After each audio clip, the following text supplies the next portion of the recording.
લગ્ન નોંધણીના નવા નિયમ અંગે રૂપલ પટેલનું નિવેદન સામે આવ્યું છે। વિશ્વ ઉમિયાધામ મહિલા વિંગના ચેરપર્સને નવા નિયમને આવકાર્યા છે। રાજ્ય સરકારે યોગ્ય નિર્ણય લીધો હોવાનું તેમણે કહ્યું હતું। માતા પિતા હંમેશા દીકરીનું સુખ વિચારે છે। માતા પિતાની મરજીથી વિવાહ થશે તો સમાજ પણ સાથે રહેશે। માતા પિતાની ઈચ્છાનું સરકારે માન રાખ્યું છે।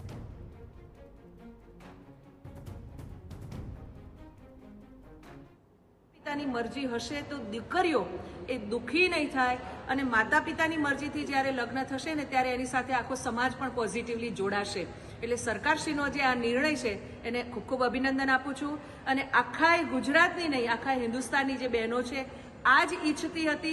દરેક માતા પિતા આ જ ઈચ્છતા હતા અને આજે માતા પિતાની ઈચ્છાને આજે સરકારશ્રીએ માન રાખ્યું છે એટલે સરકારશ્રીને અભિનંદન પાઠવું છું।